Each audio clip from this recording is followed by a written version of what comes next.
Hello and welcome to another power packed episode of The War of Worth. Today we have with us Dr. Archana A. Shankar, a doctor, an army veteran, and a woman who served the armed forces during the War of Kargil. She is here with us to share her courageous journey from self doubt to courage to rising to power.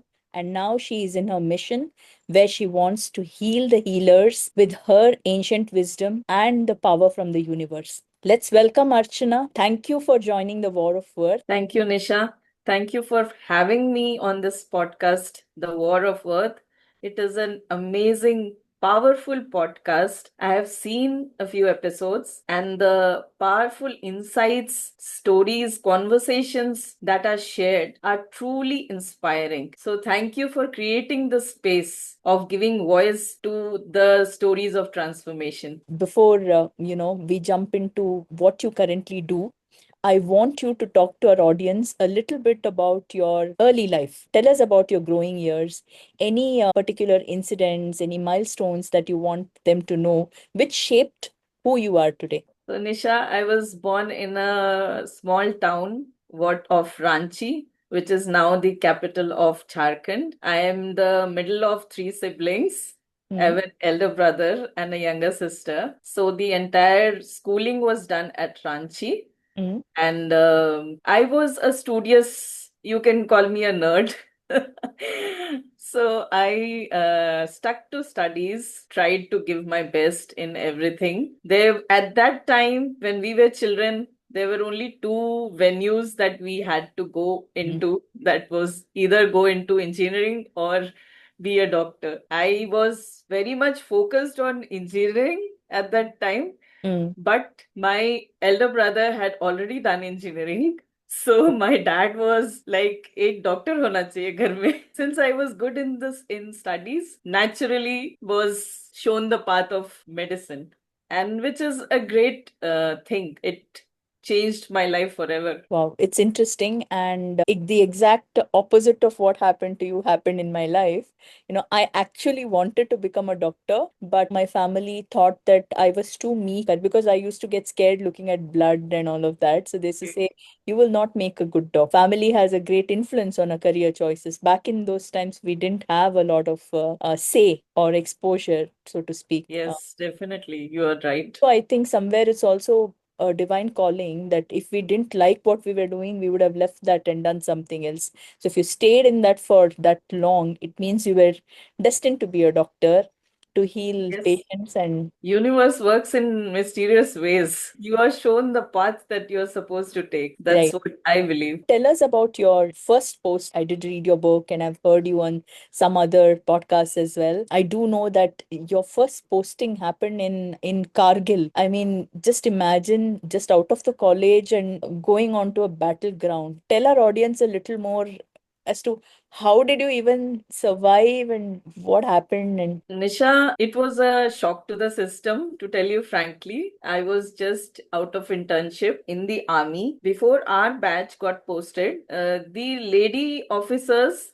the lady doctors were not posted in hardcore field areas. They mm, were posted to the military hospitals mostly, which are in these locations, and some of them in hardcore field, in the mm, front lines. mm, And I landed up in a location which was very near to the border, mm, and it was just barely 10-12 days into going into that location. I cannot reveal the location, but going into the location that war began, mm. and I had to care for many war wounded casualties. It was a life transforming experience. Nothing in my training had prepared me for that kind of experience, because when we train through our medical college, through our internship, we are training in a hospital which has got all the backup, the guides, the mentors around to guide you in complicated cases. But when I went to field, there was no backup, there was no facilities at that time. It was a remote location. You can call it remote MI room or OPD, but without the hospital backup. The hospital was 10 hours away from the location. So we didn't have any investigative facilities, any x-rays, nothing. No blood backup. In fact, there was no internet at that time, no Google to search for answers or to call anybody for advice. So it was a unique challenge that I faced, and frankly speaking, it was very frightening, to so to speak. But somehow, seeing the courage of the soldiers at that time, Mm. I was able to get through that phase. Thankfully, I was able to perform under that stress and take care of the soldiers, because it is a huge responsibility with nothing to back you up, no manpower, no resources, hardly any resources, and no hospital backup, no guide or senior backup. It is very difficult to sustain and save lives in that condition so that they can fight back. But seeing the courage that the soldiers were displaying, despite knowing that they could face death, they may not return, still they were willing to go out and fight. Even in injured conditions, they were all out and requesting to go back to the front lines. It was a life changing experience for me that really made me realize how immense a responsibility is with the doctor to take care of these soldiers on the front lines. Yeah, hats off to your courage. I cannot even imagine you were like what, 24, 25-year old just going on the field. Probably your first, 23. yeah, 23, and your first posting, going with just the theoretical knowledge that you have had on a battlefield where, people are coming wounded with severe injuries. I mean, I had actually goosebumps when I read your story in this book, The Pages of Power, Volume 3, which I recently caught hold of and I read it on Kindle. While all the stories were very, very good, your story actually made me realize that हम लोग इतने आसान माहौल में जीते हैं, and there are people serving on in the border, putting their life at stake to give us, a comfortable night's sleep. We do not know the cost of that sleep. Somebody is losing a True. limb, somebody is losing a life, but हम अपने ही इसमें इतने घुसे हैं. We are fighting our internal war of worth. Like हम अपना छोटा छोटा इंसिडेंट लेके बैठे हैं, body shame and body dysmorphia, and मेरा यही वॉर ऑफ वर्थ रहा है. That sometimes, stories like this make me realize कि what is the worth war that we are actually fighting, right? Matlab, when there's so much going on in the world outside, should we even constantly work on our internal war? If we are, all of us are at peace, life becomes so much more easier, isn't it?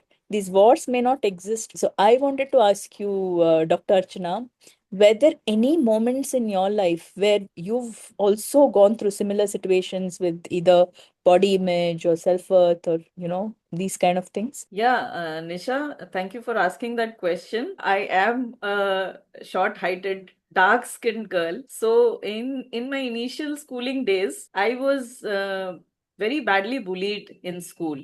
Hmm. And in fact, when I grew up, also the neighbors, the relatives, everybody was like, she is so dark, who will marry her? So that had become the question, big question of my life: who will marry her?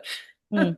With this skin color, with this height, who will marry her? So it was a generation of fairness creams, and so I got all the so-called well-meaning advices from Hmm. all around everywhere I went, that do this, do that, pull yourself up, use this cream, use this nuska. Hmm. Hmm. To lighten your skin color. And it came to a point that it had become very irritating. I was actually very unhappy inside my own body. Hmm. And then I realized that if the exterior is causing me so much problem, Hmm. I should focus on what the blessing that I have been given. That was the intelligence to do well in my studies. Hmm. So I took that blessing and worked on it diligently. When I started doing well in my studies, I became the teacher's pet. I had a good group of friends. People then started looking beyond Hmm. my exterior. my skin color, my height. Then when I got into medical college, and my parents were also very hassled with all this. Like I had started thinking that this is me, this the body that I've been given is me. Others' opinion is my worth. Hmm. So that had become my thinking. Because started in fact focusing constantly and to exclusion of everything else in my studies. So then when I got selected to the prestigious Armed Forces Medical College, which is one of the topmost medical colleges of India, then people started praising. Hmm. And getting into the army was also a different story. Because of my short height, I was nearly rejected. But it was a story of a misprint in the misprint in the prospectus that had been sent. Hmm. Hmm. That batch. I fought back and I gave them the documents that I had received. So later on, the criteria changed for the height, but then it was divine alignment, as I have started to realize now, Hmm. that I went into the army and had such a wonderful, amazing 23 years in the army, serving the nation, serving the soldiers who are serving the nation. So it is all worth it. And now, through the years, I've realized that what you look outside is what others see, but how you see yourself is who you are. Hmm. So your worth and your value should come from within you, how you see yourself. So true. What others see is their perspective. It is their lens that they are seeing through. We should define our own reality. I continue to be judged by my cover, but now I have made this cover as a filter Hmm. Hmm. to keep a check on authentic people coming into my inner circle. So, thank you for saying that. I think we got, two to three very important learnings from what you just said. That, we cannot make somebody else's opinion our whole reality. Opinions are just opinions that are given to us. We just have to pause, see if that makes sense. If it doesn't make sense, we just discard it. It's just an opinion, it doesn't become a True. reality. And the real worth lies within. So, whatever war we are facing of worth is not with the outside world, it is with us. The Yes. day we end that war within and we are at peace, we are in control of our own story, our own narrative, our own reality. That is when we live by design, right? Otherwise, we are just living as per anybody else's, wish and will. We are at somebody else's command.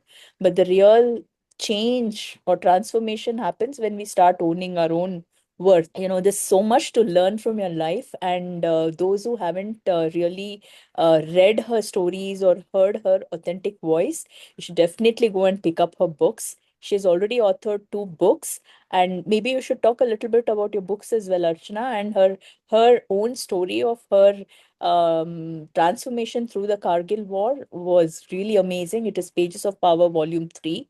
Uh, why don't you talk a little more about your other two books as well? My first book is, can you see? When the Yes. Mind Met the Soul. It is a journey through my own healing journey when I had to retire because of personal challenges and health challenges, in fact, and couldn't go back to my profession. Through my own struggles and healing journey, I realized that a lot of caregivers and healthcare workers, healthcare providers are facing this challenge of stress, anxiety, burnout. In fact, WHO, there is a study, survey of the WHO that has brought out that healthcare profession is one of the topmost profession in terms of burnout rates, and which has worsened beyond this COVID-19 pandemic. Mm.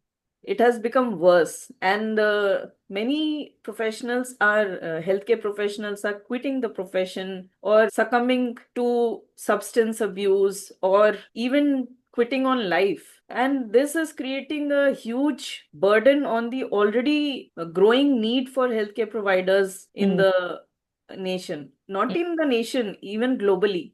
Mm. So that's what brought me to this realization, actually helped me find this mission of healing the healers, caring for the caregivers. Like they are taking care of others. They are there for a day in and day out for people who need healing, Mm. who need healthcare. But the problem arises when they don't find the time or don't take the time out to take care of themselves Mm, so that they can serve better. mm, They are surrounded day in and day out by pain, suffering, death, disease. So it has a huge emotional impact on the caregivers. It yeah, is actually very draining.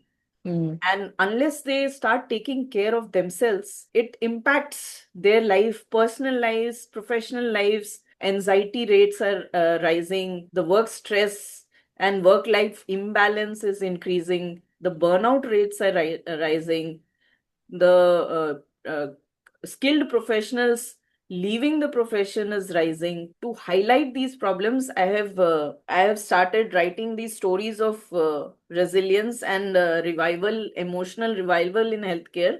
This is my first book, and this is the second book, When the Mind Followed the Soul, in which I share the problems. I highlight the problems, though this is fictional storytelling, but still I highlight the problems that are faced by the caregivers and healthcare professionals.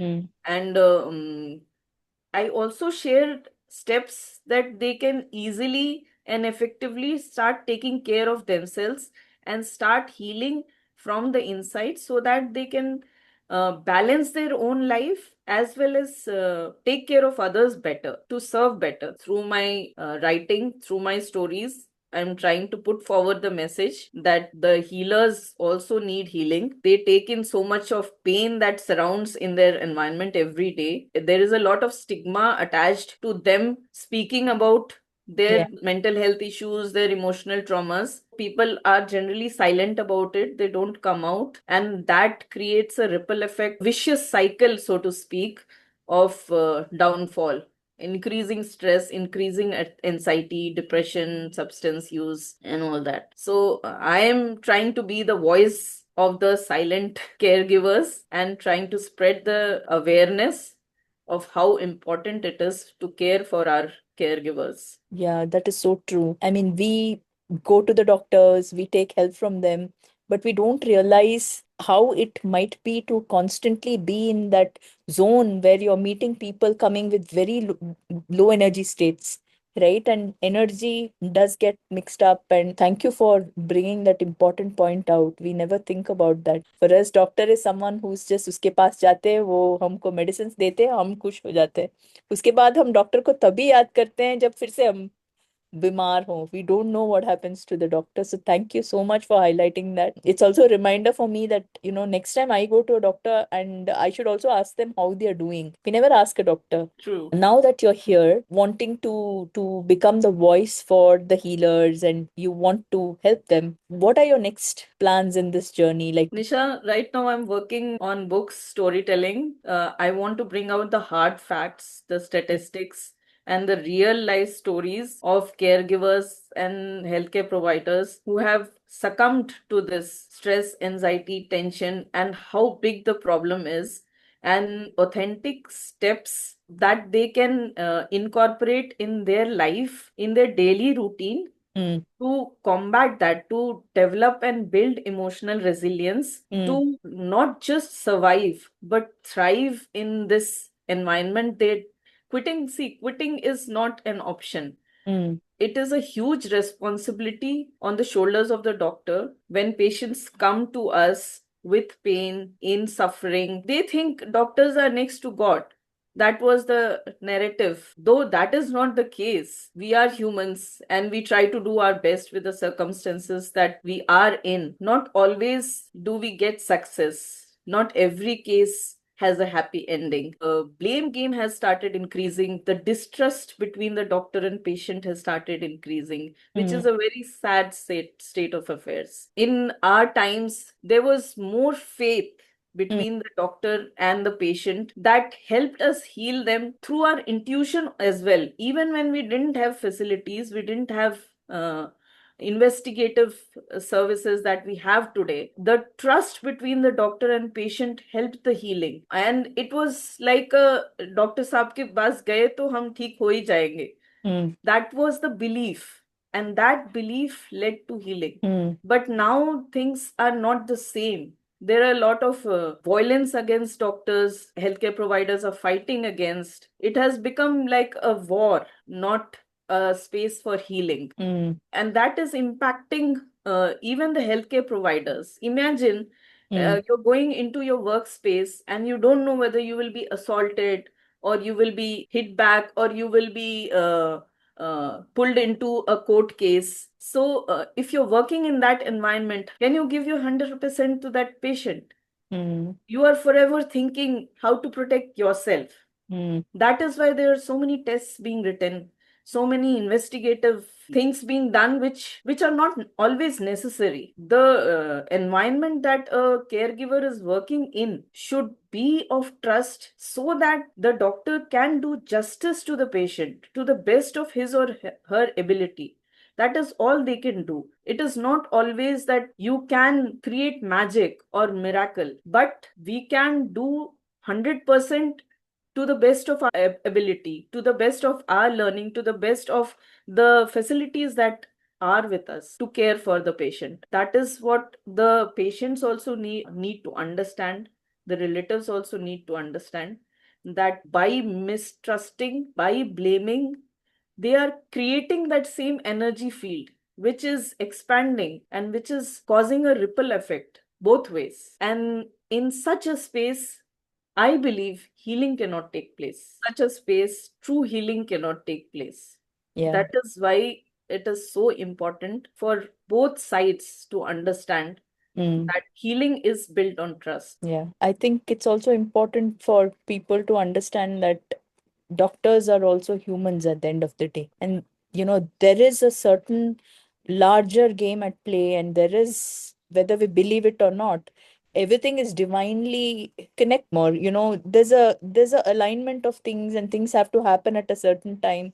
तो वो तो पीछे में background में होता ही रहेगा, right? I mean, we are all just, tools, so to speak, in terms of in this whole Game of life. Game of life. किसी के हाथ में कुछ नहीं होता है. We are all instruments in this larger universal game, or whatever you want to call. So Thank you, Nisha, for bringing that point out. Yes, when I was going through this healing journey, for the first time, I went through the Bhagavad Gita and the spiritual concepts. It is not a religious text. People have that misconception, but it is not a religious text. It is a philosophy of life. It is a storehouse of ancient wisdom that teaches that we are souls on a journey. Everybody is a soul on a journey, and everybody has a karmic account to settle. The karma is at play, destiny is at play. Outcomes are not in our hands always. Our karma is in our hands. We can do our best, but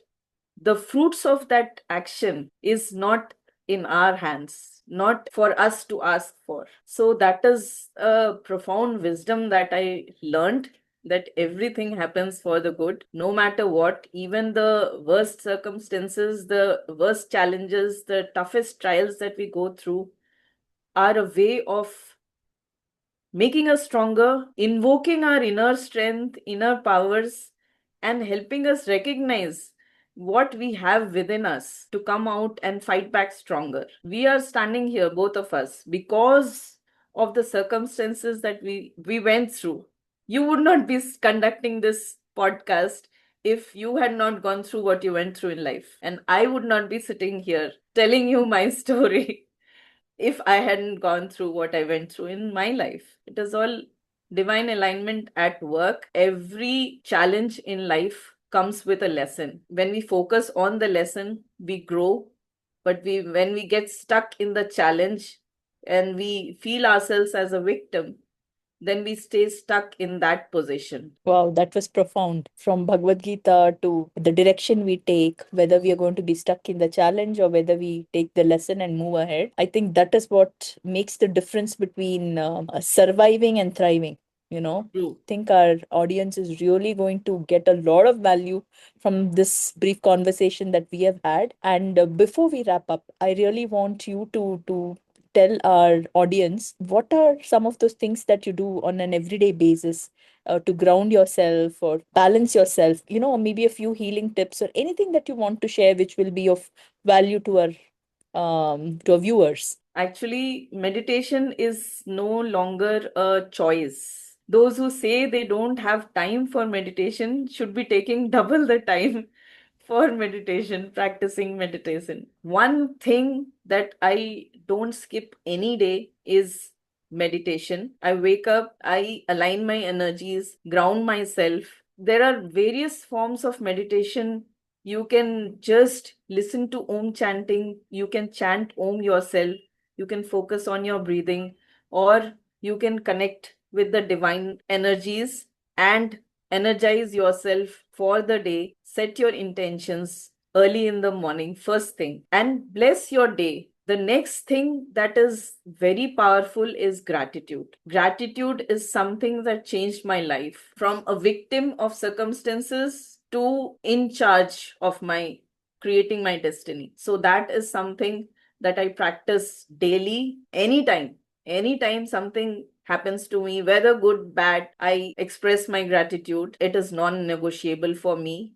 I teach my kid also the same. The more we are grateful for I've realized the more we receive things to be grateful for. When we bless ourselves and express our gratitude for the things that we take for granted in life, the comforts that we have, material things that we have in life, the financial stability that we have, we keep asking for more, but we forget that what we have is a dream of millions. So that gratitude is something that a blessing. Journaling is a very good way of letting out whatever is inside, whatever is locked inside.